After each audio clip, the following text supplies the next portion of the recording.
Yo'l chetida ikki qiz o'xshashligi shunchami? Tanlaganim bilmadim, Fatimami, Zuhrami? Yo'l chetida ikki qiz o'xshashligi shunchami? Tanlaganim bilmadim, Fatimami, Zuhrami? Xayrining mo'jizasi, yuzlari juft kulchami? Go'yo bir-birin aksi, Fatimami, Zuhrami?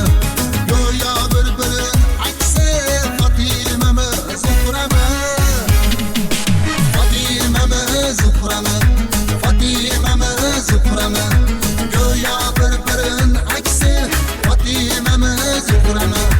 Go'yo bir-birin aksi, Fatimami, Zuhrami?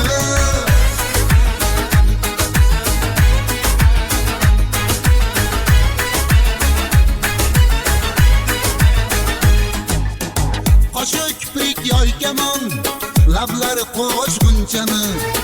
Adashib ko'zim giryon, Fatimami, Zuhrami? So'z desam yurak yutib, nozu firoq shunchami? Bilolmay boshim garang, Fatimami, Zuhrami? Bilolmay boshim garang, Fatimami, Zuhrami? Fatimami, Zuhrami? Fatimami, Zuhrami? Adashib ko'zim giryon, Fatimami, Zuhrami? Adashib ko'zim giryon, Fatimami, Zuhrami?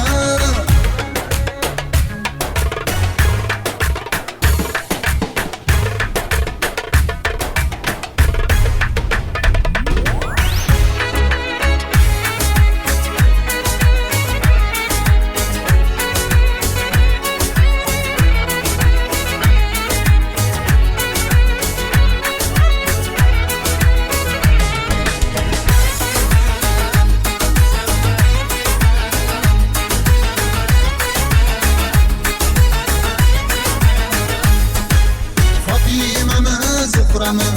Fatimami, Zuhrami?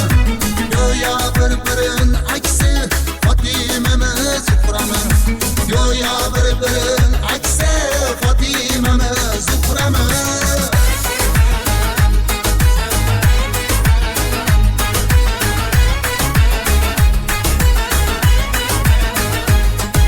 Farqlanmay boshim garang, Fatimadan Zuhrani?